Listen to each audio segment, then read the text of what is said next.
আলাইকুম। আপনারা সবাই কেমন আছেন? আশা করি আপনারা সবাই ভালো আছেন। আলহামদুলিল্লাহ আমরা ভালো আছি, সুস্থ আছি। তো আজকে সকাল সকাল রান্না করবো ফুলকপি, বেগুন, আলু, সিমা দিয়ে মাছ দিয়ে রান্না করবো। তো এখন ফুলকপিটা কেটে নিই। প্রথমে ফুলকপিটা একদম ছোটো ছোটো।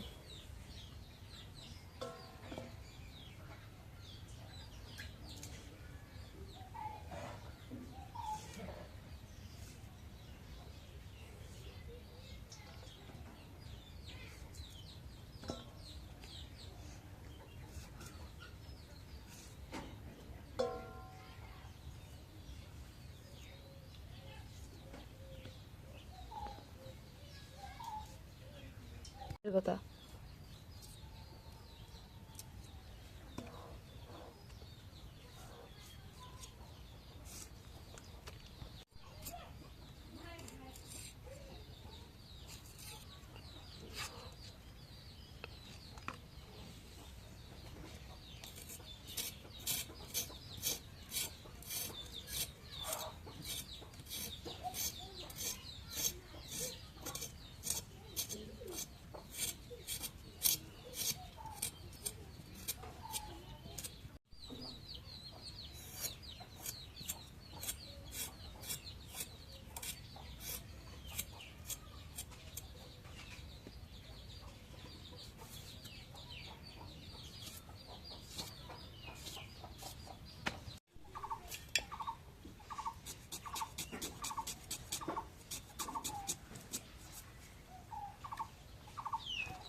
তো এখন তরকারিগুলো কাটাকাটি হয়ে গেছে, এখন দিয়ে নিই।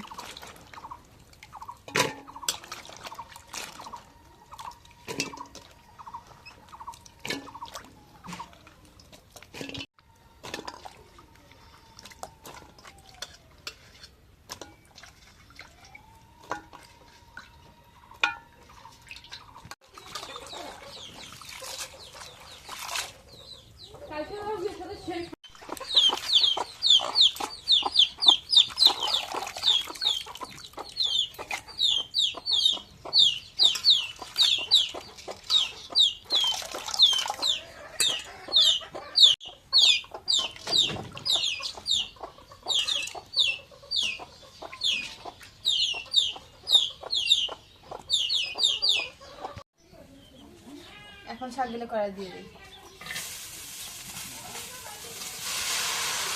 হয়েছে কপির শাক, মানে ফুলকপি। হ্যাঁ ফুলকপি পাতা।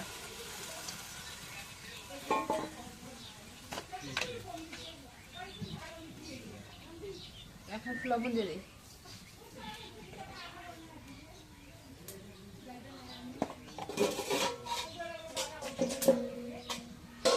এখন শাকটা রেখে দিই।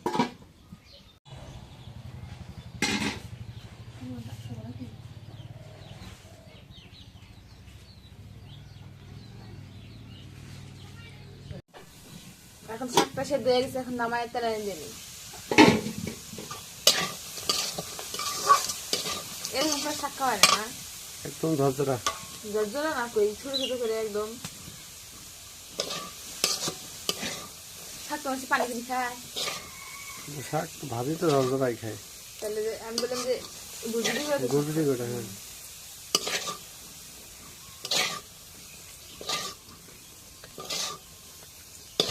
এখন রসুন আর পেঁয়াজ দিয়ে দিই।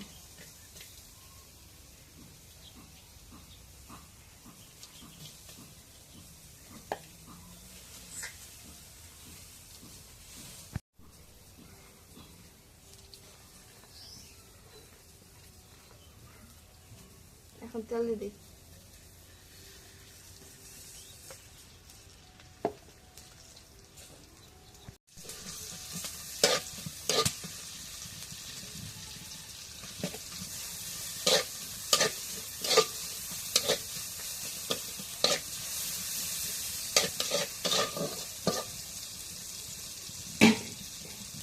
এখন পেঁয়াজ রসুন ভাজা হয়ে গেছে, এখন শাকগুলো দিয়ে দিই।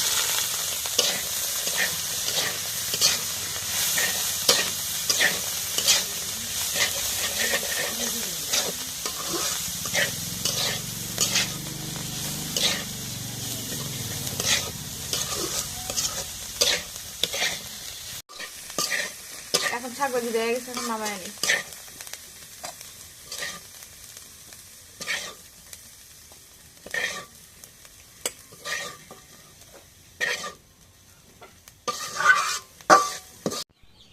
এখন পেঁয়াজ কাটা কাঁচামরিচ কাটা দিয়ে দিই পরে।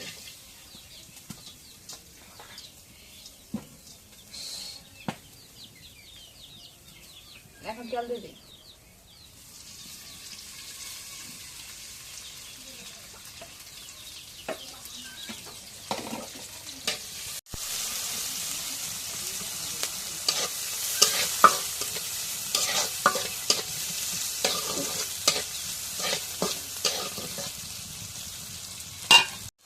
এখন জিরা বাটা রসুন বাটা দিয়ে দিই।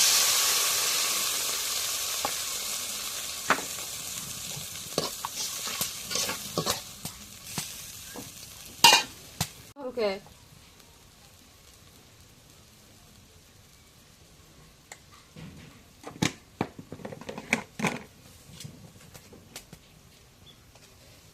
এখন লবণ দিয়ে দিই।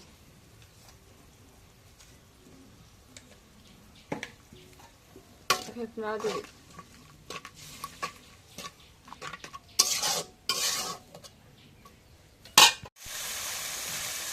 এখন মশলাটা কষানো হয়ে গেছে, এখন তরকারি টাকা দিয়ে দিই।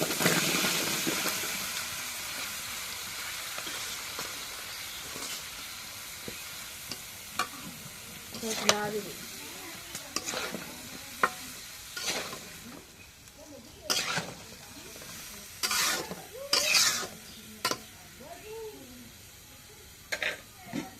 এখন তরকারিটা রেখে দিই।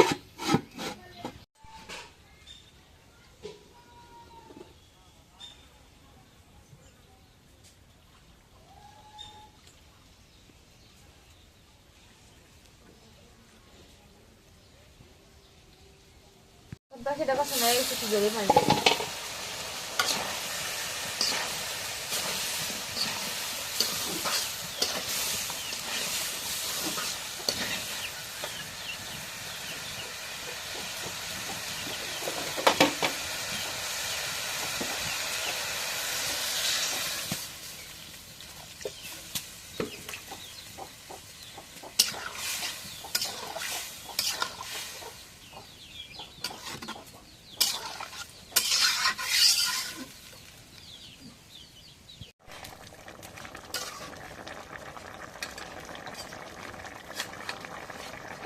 এখন মাছগুলো দিয়ে দিই।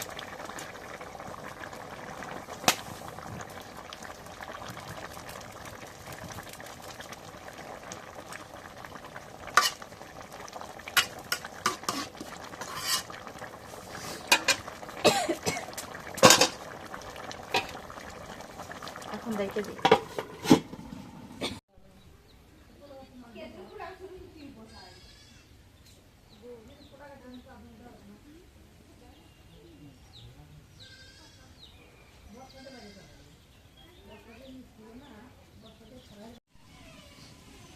এখন তার কি দেয়া গেছে, নামাই নেই।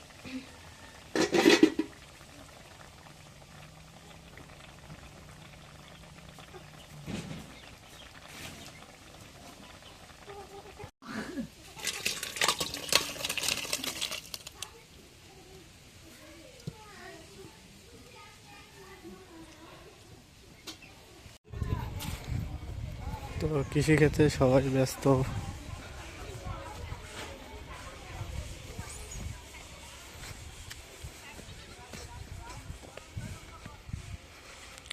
মাঠে সবাই মানে প্রতিটা ক্ষেতেই কাজে ব্যস্ত সবাই।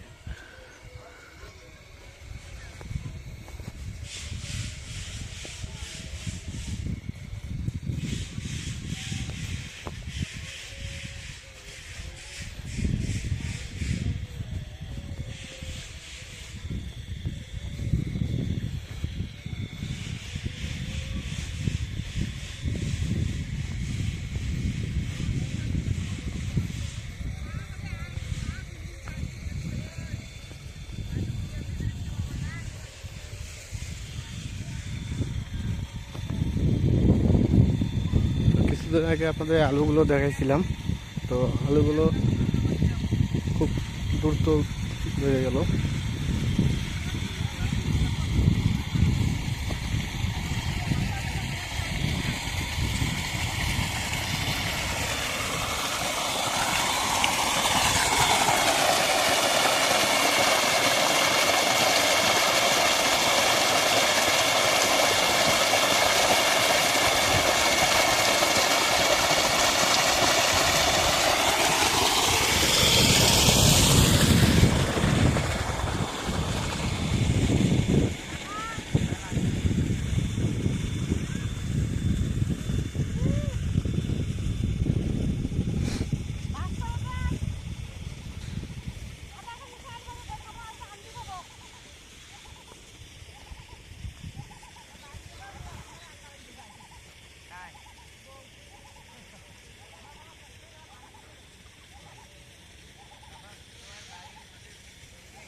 তো আপনার গ্রামের এই প্রকৃতি বা এই যে চাষাবাদ যদি মানে না দেখাইতাম তো বুঝতে পারতেছেন না যে এরা কি পরিমাণ পরিশ্রম করে। এরা এরা আমাদের গ্রামের কৃষকরা মানে পরিশ্রমে বিশ্বাসী।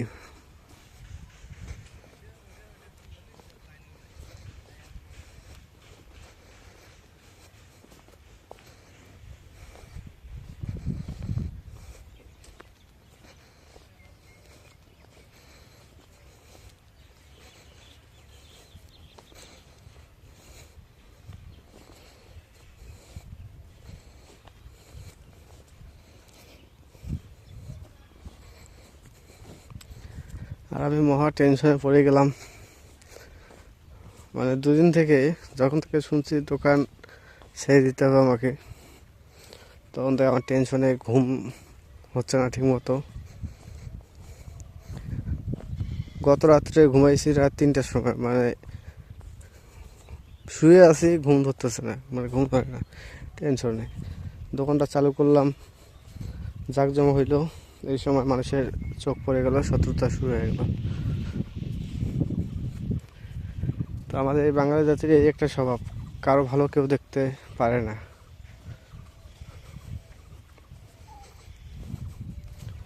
কারণ কেউ যদি একটু ভালো চলে তাকে মানে ভালো চলতে দিবে না, কিভাবে তাকে মানে ডাবায় ফেলতে হয় সেটা বাঙালি জাতি ভালোই জানে। তা বাস্তব প্রমাণ আমি নিজে, মানে আমার সাথে যেটা হইলো এটা পুরো অন্যায়, অন্যায় ছাড়া কিছু না এটা।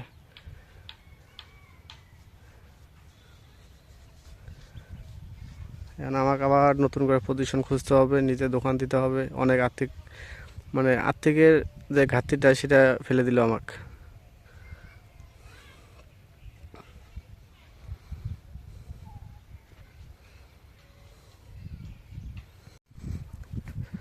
তো আমার জায়গায় অন্য কেউ হলে এটা নিয়ে অনেক গ্যামজাম করতো, অনেক কিছু হয়ে যেত। তো আমি তো আর সেটাই গেলাম না, আমি আপাতত ছেড়ে দিব।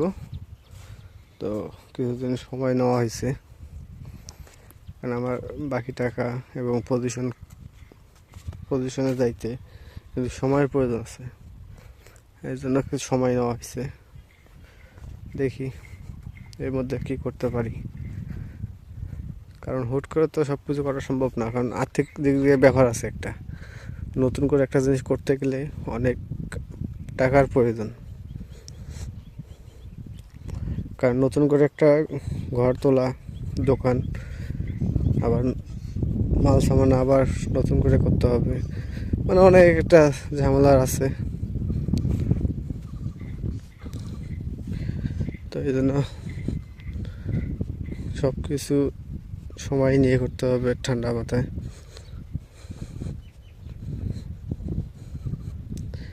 সবচেয়ে একটা জিনিস ভালো লাগছে কোনটা, বাড়িতে আব্বা মা আগে ব্যবসার ব্যাপারটা অতটা মাথায় নিত না, তো এবার আমি ব্যবসা দেওয়াতে এখন বাড়ির থেকেই বলতেছে না ব্যবসা দিতে হবে। কারণ কারণ কারণটা হচ্ছে ব্যবসার যে মজা একটা আছে, সেই মজাটা বাড়ির লোক আমার বুঝছে। ব্যবসা করছি আমি ঠিক আছে, আমার বাড়ির লোক বুঝতে পারছে যে ব্যবসার মজাটা কীরকম, লাভ কীরকম, আর হালাল টাকার বরকত অনেক বেশি, সেটা আমি বুঝে গেছি। কারণ অবৈধে যারা ইনকাম করে তাদের দিকে লক্ষ লক্ষ টাকা ইনকাম করলে টাকা থাকে না, আর হালাল ইনকাম আপনি 100 টাকা করেন, ওই 100 টাকা বরকত অনেক।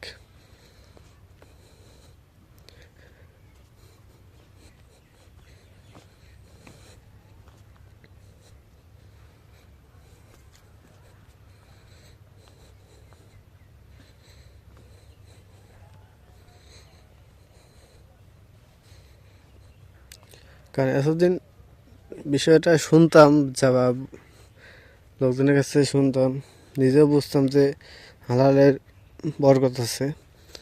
তো এবার বাস্তবেই প্রমাণটা আমি নিজে পাইছি যে হালাল টাকার বরকতটা কতটুকু বেশি। আল্লাহ তাআলা হালাল টাকার বরকত অনেক গুণ বেশি দিয়ে দিয়েছে।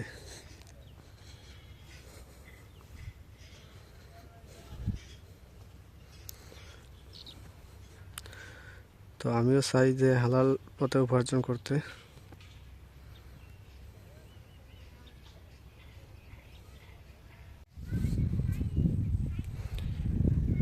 তো এই জন্য একটা জিনিস আমি বুঝতে পারছি কোনটা, যে বাবা মা আগে এই যে যে ব্যাপারটা বললাম যে ব্যবসার ক্ষেত্রে খুবই অনীহা ছিল, আর এখন তাদেরই উৎসাহটা বেশি যে আবার নেক্সট টাইম দোকান দেবো। আব্বা মার মানে পরিকল্পনাটা এখন বেশি যে না দোকান দিতে হবে, কারণ ব্যবসার যে মজাটা সেটা বুঝে গেছে।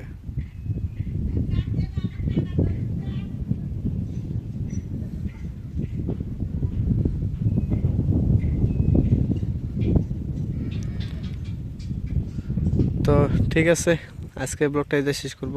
তো যদি ব্লগটা আপনাদের কাছে একটু ভালো লেগে থাকে তো অবশ্যই একটু লাইক, কমেন্ট, শেয়ার এবং সাবস্ক্রাইব করে দেবেন।